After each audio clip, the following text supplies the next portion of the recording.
Ladies and gentlemen, good day and welcome to the Torrent Power Limited Q4 FY25 earnings call. As a reminder, all participant lines will be in the listen-only mode, and there will be an opportunity for you to ask questions after the presentation concludes. Should you need assistance during the conference call, please signal an operator by pressing star then 0 on your touch-tone phone. Please note that this conference is being recorded. I now hand the conference over to Mr. Saurabh Mashruwala, Executive Director and Chief Financial Officer. Thank you, and over to you, sir. Thank you so much. Good evening to all of you, and thank you for joining earnings call of Torrent Power for Q4 FY25. First, I will take you through the performance of the quarter, after which phone lines will be open for Q&A session. Next.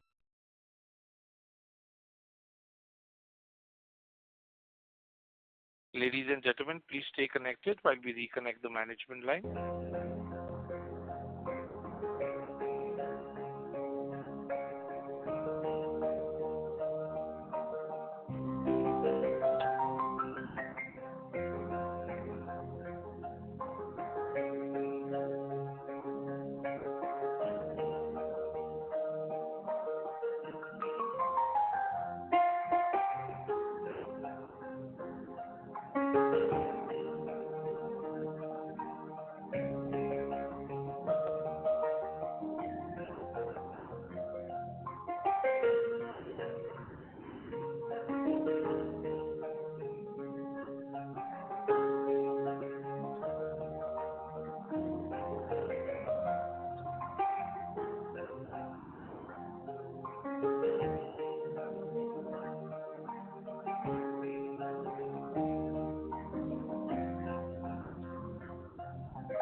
Ladies and gentlemen, we have the management line reconnected, so you can go ahead. Thank you. Good evening to all of you, and thank you for joining earnings call of Torrent Power Q4 FY25. First, I will take you to the performance of the quarter, after which phone lines will be open for Q&A session. I'll explain the performance of the company at PBT level first, and then we'll take you to the tax expenses separately. Reported PBT for the quarter stood at 619 crores as compared to 617 crores in the corresponding quarter of last year, an increase of 2 crores on a reported basis. As informed in the last quarter, 420 megawatt Torrent TPL solar project got commissioned during the last quarter.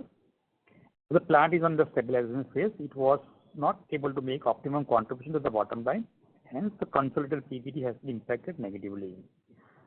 Considering plant running on a steady state basis, PBT for the quarter would have been higher by approximately 35 crores. Adjusted for the same, the adjusted PBT for the quarter stood at 654 crores as compared to 617 crores in the comparable quarter of last year. It is higher by 37 crores. There is a growth of about 6%. Businesses sector contributing to the performance are as follows. First, contribution from distribution business improved by 112 crores, mainly due to the higher volumes and increase in ROE on capitalization of capex, solar incentive, and other OEM incentives, and true up order adjustment. Demand growth during the quarter was about 4% across all our distribution areas. Positive contribution of distribution business were partially offset by following reasons. First, there were contribution from the merchant power and LNG sales by about 88 crores. LNG price have been continued to remain elevated during the quarter, trading between $12 to $17. Corresponding merchant sales remained subdued due to elevated fuel price and lower demand growth of the quarter. Third, however, the recent gas price have started witnessing downward trends. Competitive with gas price coupled with NVVN tenders and better demand prospects, we expect the situation should have improved going forward. We got the LOI from NVVN for region project 1150 megawatt and Sujan for 150 megawatt plants. The operational period for this NVVN tender is from 16th March to 15th October, and broad specification for the tender remains same as for the last year tenders.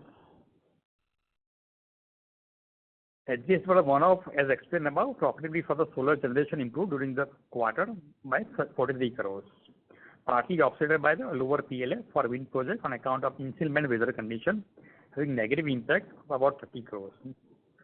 So in net positive impact for the renewable is 13 crores. Moving on to the tax expenses, as informed earlier, under the not forming part of the published account, there has been a decrease in tax expenses mainly due to the reversal of deferred tax liability being one-time and non-cash items.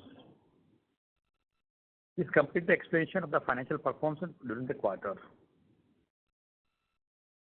Moving into the project update, 84 megawatt out of 660 megawatt MSCDCL project was commissioned during the quarter. This aggregate installed generation capacity of the company stood at 4.8 gigawatt as of 31st March 25, comprising of 2.7 gigawatt gas-based capacity, 1.7 gigawatt of renewable capacity, and 662 megawatt of coal-based capacity. Pipeline project at the end of the quarter includes 3.1 gigawatt renewable capacities, 3 gigawatt of pump storage capacities, and 2 transmission projects at Khavda and the Solapur. Further details on the transmission pipeline project have been summarized in our latest presentation, investor presentation available at our website. Now I would like to take you through some of the key highlights during the year, including the financial as well as operating, as well as strategic points. First, during the year, company made an equity raise of 3,500 crores through QIP, which is the first in the last 3 decades by the Torrent Group.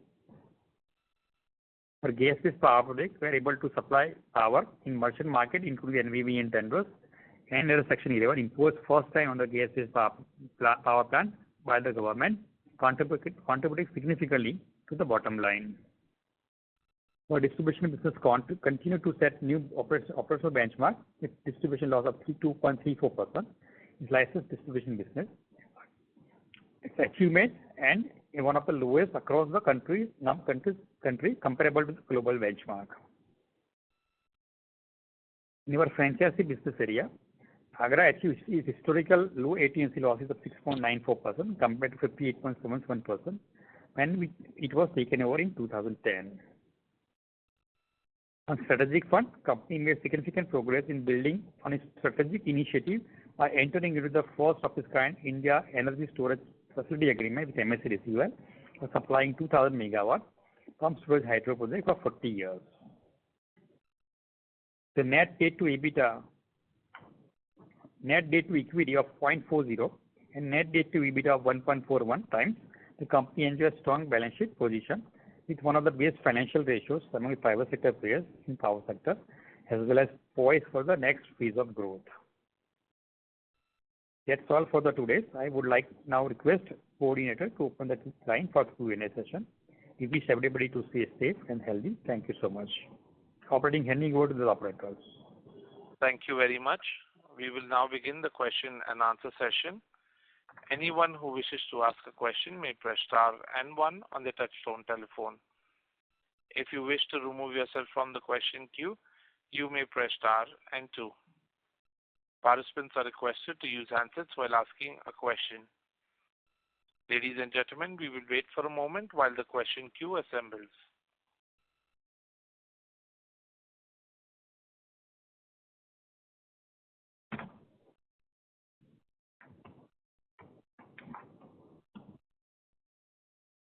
Our first question comes from the line of Mohit Kumar from ICICI Securities. Please go ahead. Yeah, thanks for the opportunity. My first question is on the what was the capex in FY25 and the capex amount budgeted for FY26E? And can you break up this across the businesses? So capex for license distribution was about close to 1,300 crores for the full year. Franchises were about 275 crores. Transmission is about 250 crores. And total capex is about close to 1,900 crores. Means other than renewable capex, I would say. And what Renewable is about 2,500 crores.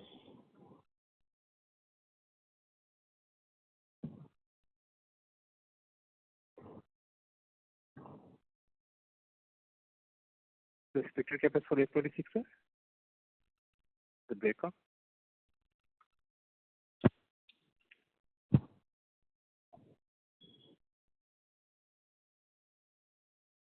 Hello? Hello? Yes? Yes, I'm asking for the capex breakup for FY26 and Capex for FY26 has we explained that the distribution capex 2,000 crores, 1,750 for the license distribution business, and about 250 crores of franchise distribution business. And renewable, I think we have given in the investor PPT.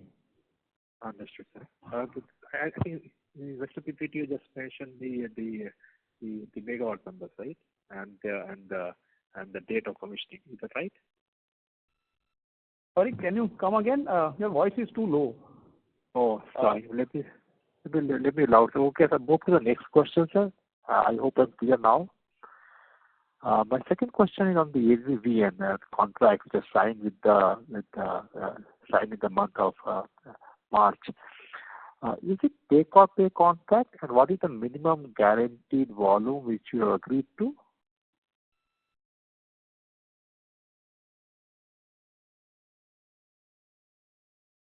So guaranteed volume is basically more or less in line with what we have done in the last year.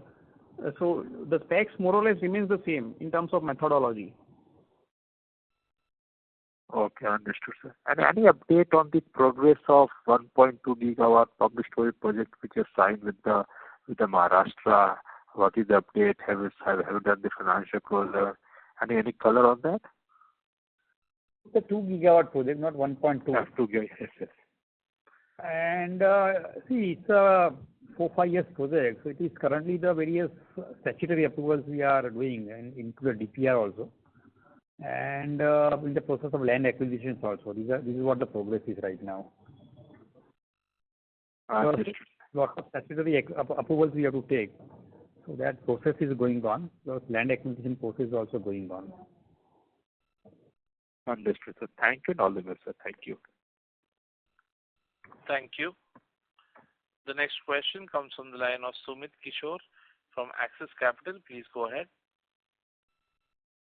Good evening, sir. My first question is follow-up. Sorry to interrupt you, sir.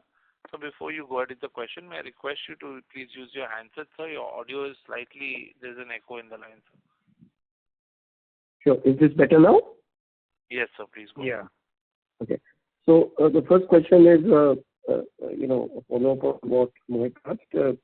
So there is a capex for renewables, which is almost 206 billion rupees as the expected project cost.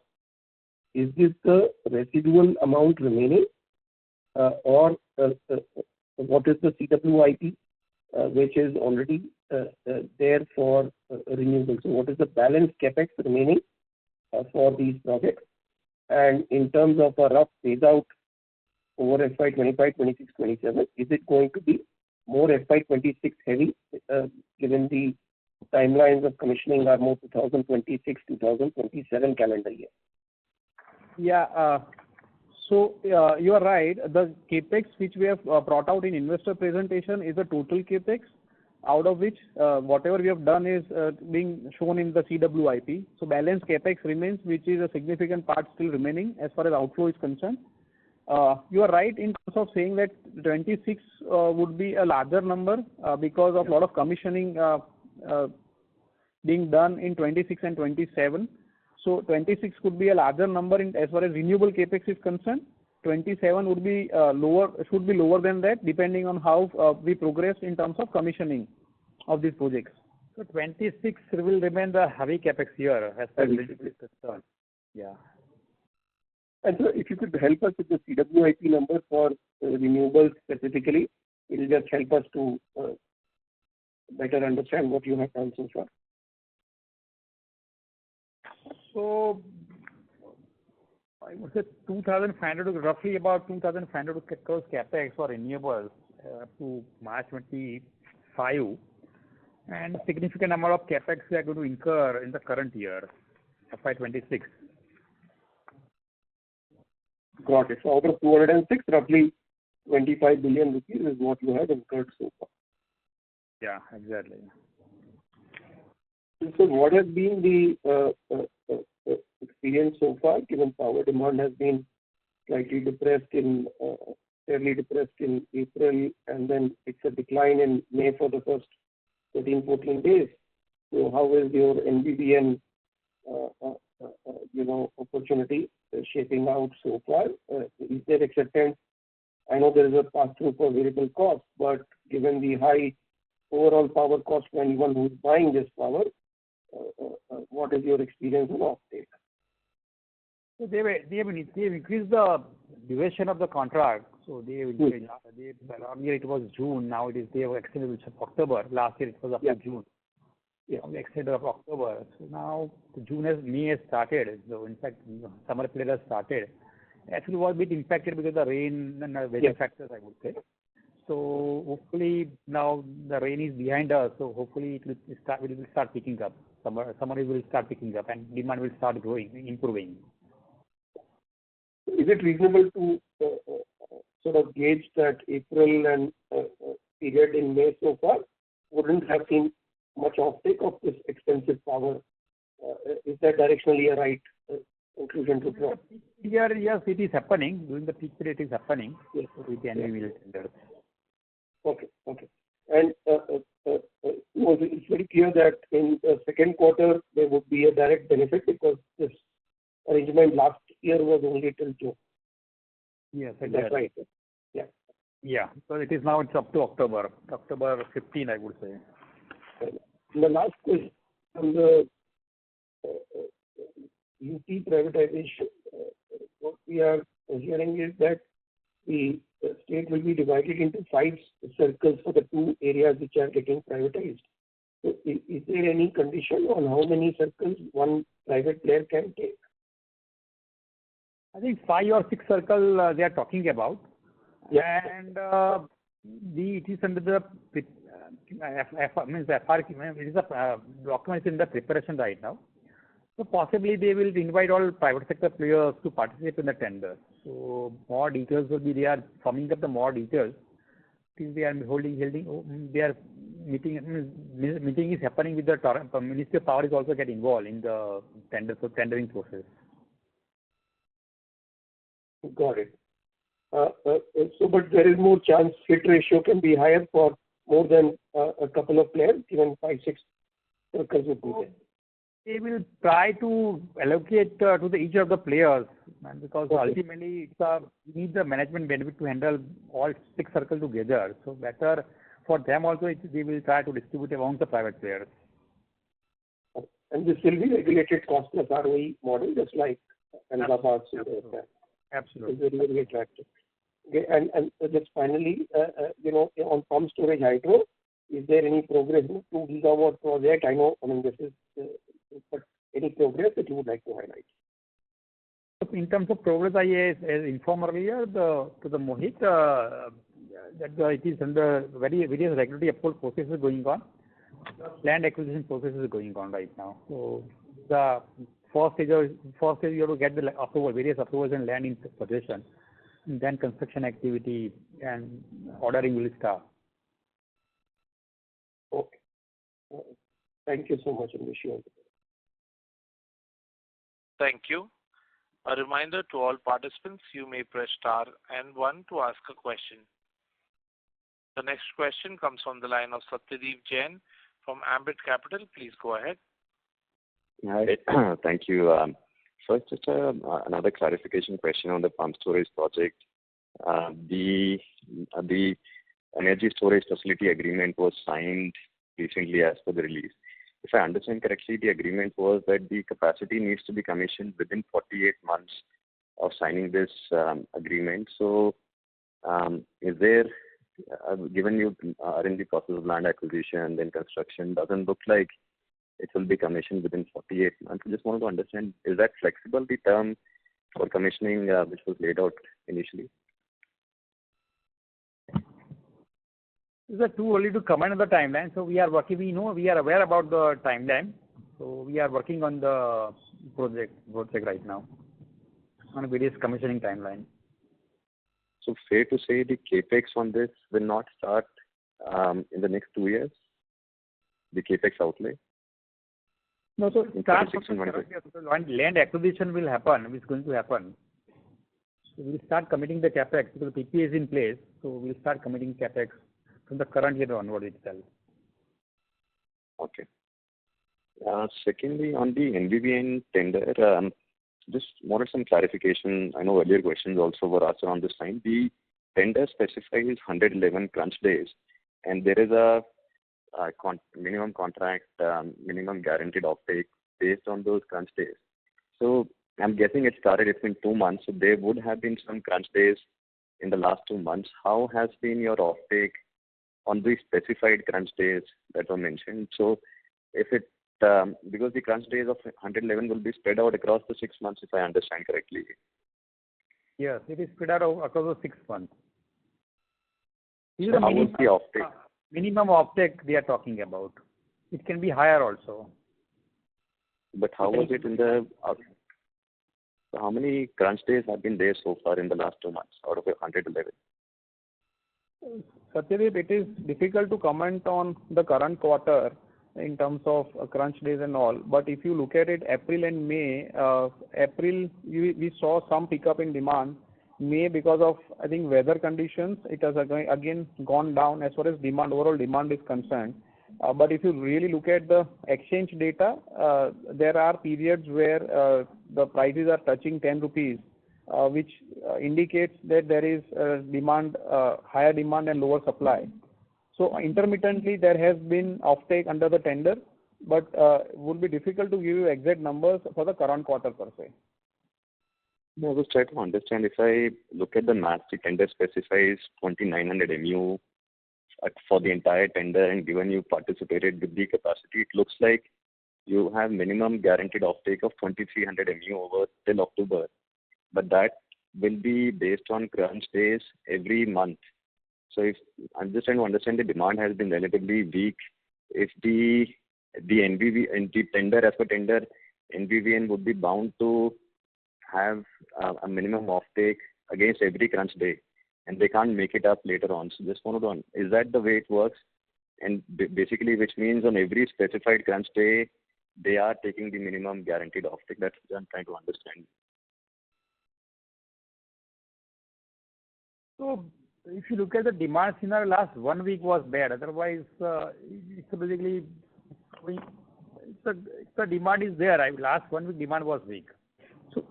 So Satyajit, there is also some variability or some flexibility available for NVV and for generators also. So it is not sacrosanct or cast in stone that these days you have to pick up this much, these days you have to pick up this much.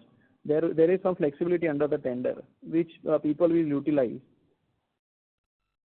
But you have a minimum guaranteed offtake of 2300 MU. If they don't take up in one particular month or quarter, then they have to make it up till October. Is that understanding? No. So this is for the 6 months period minimum guaranteed. If they don't do it, then typically they have to pay for that fixed charges for whatever MUs they have contracted for. It's a monthly commitment. It's a basically commitment for the 6 months. If they don't offtake, they don't pick up 2300 MU, then they have to pay you a fixed charge which is mentioned in the tender. Absolutely. For the amount they don't pick up. And the overall return, just wanted to understand, how does it stack up against, I know the pricing seems somewhat lower compared to NVVN tender last year. How does it, I mean, if you have to look at profitability per unit, is it how does it stack up against Section 11 that you had, or maybe the last tender, NVVN tender for last year? No, I think profitability, if you look at it, this year also the profitability should more or less be similar to what we have seen last year under NVVN tender. I think Section 11 may not be a good comparison of NVVN and NVVN tender. So ideally, we should compare it with the last year NVVN tender. But isn't the pricing somewhat lower compared to NVVN tender last year? You're saying per unit profitability would be similar for you versus last year NVVN tender? There will be slight impact, but not a major impact per se, because there are other gains which you also make in terms of your your cost of buying gas could be lower compared to what you are being paid for. So you make some money out of that also. Then there are operating expenses. So if I put all together, I think profitability from current year NVVN tender should be more or less similar to what we have seen in last year, with a slightly downward bias. Okay. Just on this particular gas, only given you had Section 11 last year, you have bigger period for minimum guaranteed offtake. And I mean, demand has been volatile, but the offtaker is there and is taking up power at these high prices. Generally, are you sensing some interest on some medium-term PPA, given, I mean, buyer is already buying this high gas prices? Is there any interest at all from some parties for medium-term PPA for gas, or given the demand is so volatile and it's still expensive that you've not seen any interest at all? No, I think right now we don't see any medium-term or a long-term contract being offered for gas, simply because you can't have control on the gas prices. So there is no pricing confirmation on the gas prices, which means the off-taker would also be open for the variability. And since demand is also very, very variable, it's difficult to do a long-term or a medium-term contract right now. So that is why, in fact, if you look at we have committed the higher capacity from the DGN and monofusion plant this year as compared to the last year. Okay. Thank you and wish you the best. Last it was 770 megawatt. We have just doubled it about 1,300 megawatt. So we have increased our we have tied up a larger capacity for the NVVN under the NVVN tender this year. That is understood. The capacity is higher and the contract period is also, which is why the minimum guaranteed offtake amount quantity is much bigger. I mean, I would believe it is 2,300 MU versus last year. I was just not able to understand if. So I think you clarified that if demand is not there, then if they don't pick up, they have to pay that assured 6%. Thank you so much for clarifying. That is the contract minimum guaranteed they have to honor basically. So that is assured, I would say. Thank you. Thank you. Our next question comes from the line of Atul Tiwari from JP Morgan. Please go ahead. Yes, sir. Thanks a lot. Just two questions. So what is the minimum guaranteed take or pay offtake for which the fixed charges have to be paid under NVVN tender?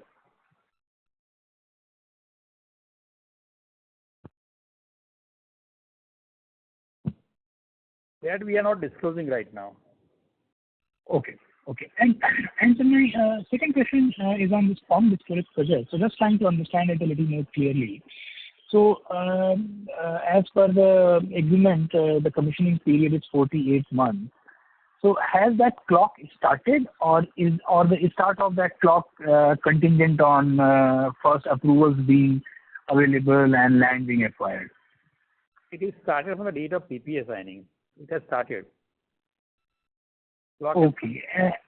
So the clock has started. But sir, if the land is still under acquisition, and in many infrastructure projects we see land acquisition can get delayed a lot, and obviously it is not under the control of a private company. So how does it work in reality? I mean, if suppose land acquisition gets delayed by 2 years, then what is the remedy available to you under the PPA?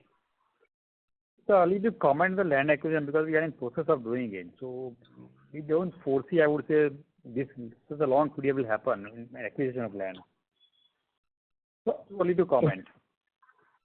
Okay, but any idea about how long land acquisition will take place? I mean, is majority of land acquired, 90% acquired, or or just 20% acquired? Where we are in that spectrum? Atul, I think there are multiple stages in when you say land acquisition, right? So we have identified the land. There are discussions going on. There are certain things which have been done. Now, it is not a binary event. It will be a stage by stage process. So we are fairly ahead in terms of final acquisition is concerned. But you can't say that entire thing is being done. And there are different types of land. So I think we should be able to get the land in very short time. But as of now, if you want to say an answer to it, I think we have not got the land as of now. Okay. And fair to assume that the financial closure will happen obviously only after land acquisition is done and dusted, right? Is that a right understanding, or you guys are like hoping to do FC even before that? Atul, these are all simultaneous process. Land acquisition, scouting for various construction parties in terms of, let's say, turbine suppliers, civil suppliers, financial closure. These are all parallel activities which you do when you get an project or you win a bid. So financial closure has multiple layers into it. There could be a sanction which can say that the disposal can happen if these CPs are finalized or these CPs are done. Some part of disbursement can happen. So as far as all these different work streams are concerned, there are multiple layers into it. Okay, got it. Thank you. Thank you. Our next question comes from the line of Murarani with Avendus Spark. Please go ahead. Yeah. Am I audible, Rishi? Yes, please go ahead. Okay. Yeah. So I missed the first part of the opening remarks. Can you give me the merchant EBITDA in this quarter and for the full year FY25?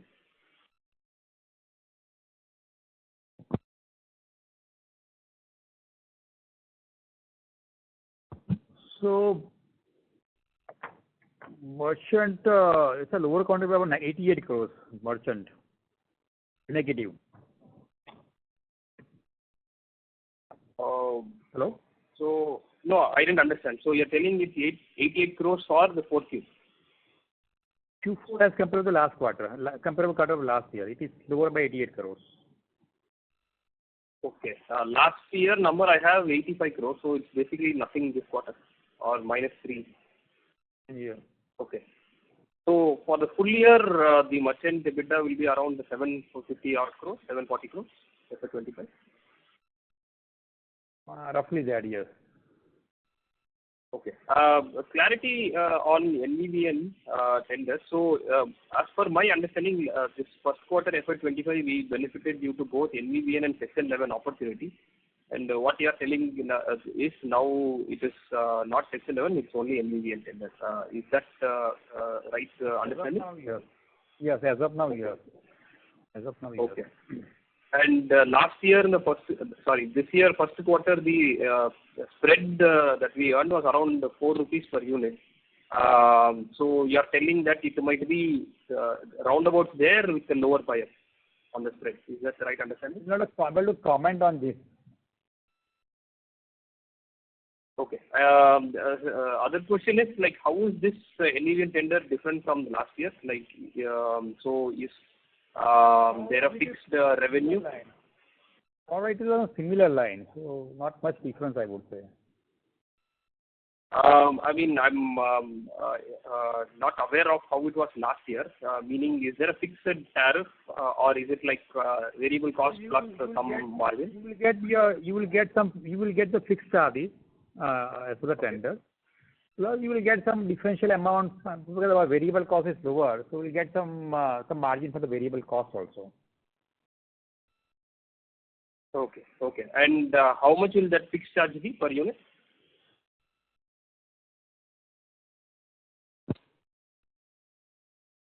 Sharing that number. We are not sharing that number.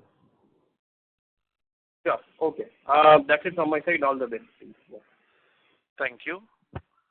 Our next question comes from the line of Aniket Mittal from SBI Mutual Fund. Please go ahead. Yes, thank you for the opportunity. So in the presentation, I see an increase in the merchant capacity that you want to build out. It's almost doubling from about 200 to 400 megawatt. I just want to understand the thought process on that, and what sort of realizations do you expect to see on this merchant plant? So we see lots of potential. If you look at the market also, we see lots of potential for the merchant market. So, and we will tie up at some point of time those open capacity. Right now, we plan to build some merchant capacity, and during the course of construction and going forward also, whenever the opportunity is available, we'll tie up those capacity. And Aniket, if you see the merchant capacity which has been added to right now is a wind capacity. So if you really look at it, the prices have gone down in solar hours. But if you really look at it in the non-solar hours, the prices have been fairly stable or on an upward sloping curve. So these are all wind capacities which we are putting up. And as Saurabh rightly mentioned, going forward, if opportunity is available, we may tie up these capacities also. Sure. In the medium term, did you plan to add more on merchant? Because we've incrementally been increasing our targets on that. Just from a portfolio level, is there like a percentage mix of merchant that you're thinking? Right now, this is what we are planning right now at this moment. Okay. The other part was just on pumped hydro, and to understand a bit better, let's say from a capex perspective. Internally, when do you think the capex in the pumped hydro should start coming in? And let's say internally, what are your capex estimates specifically in the pumped hydro front for FY26 and FY27? So some capex will happen. We'll start incurring capex from the current year onwards, from the land acquisitions and some initial payment to the for the equipment. But I would say major capex will happen in next 2 years, I would say. Suppose 26, 27, 28? 27, 20, 26, 20, 26, 27 and 27, 28. Okay. Fair. And just one clarification I had. So this 637 crores of one-off in the deferred tax, has this been completely done in 4Q itself? Yes, Q4 itself, yes. Okay, we got that. Fine. Thank you. Those are my questions. Thank you. Thank you. Our next question comes from the line of Anuj Upadhyay from Investec. Please go ahead. Yeah, hi. Thanks for the opportunity. So what will be the capex in the transmission segment? You mentioned for FY26. Last year it was 250, I guess. In the presentation, I see we are likely to commission 2 transmission projects amounting to roughly 1,200 plus odd crore in FY26. So could you give some kind of guidance on the capex on the transmission side for FY26? From these 2 projects, we incur about 250 crores capex in FY25, and remaining majority capex, I would say balance from the balance capex would happen in the next current year, means 25-26. So roughly 900 to 1,000 crores would be in this year, right? One can assume that number. Okay, and we are not seeing any kind of a delay or evacuation related concern in this. It's pretty firm to get commission in the current system. Not material, I would say. Sorry, sir? Not material, I would say. Okay. Yeah, that's it, sir. Thanks for it. Thank you. Our next question comes from the line of Gaurav Birmiwal with Axis Mutual Fund. Please go ahead. Hello, sir. Thanks for the opportunity. So, a lot of opportunities are opening up on the thermal side from the state side. Are we evaluating those opportunities as well? I mean, do we want to expand on the coal side, or our focus is on PSP and renewables for now? Yeah, we are looking at both brownfield as well as greenfield also. So that is what we are evaluating. So we are not yet committed anything, but yes, we are evaluating it. Understood. Thank you. Thank you.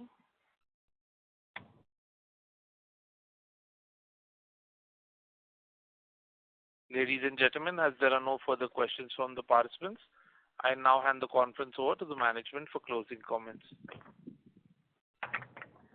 Thank you everybody for joining Torrent Power earnings call. We wish everybody to stay safe and healthy. Thank you so much. Thank you. Thank you. On behalf of Torrent Power Limited, that concludes this conference. Thank you for joining us, and you may now disconnect your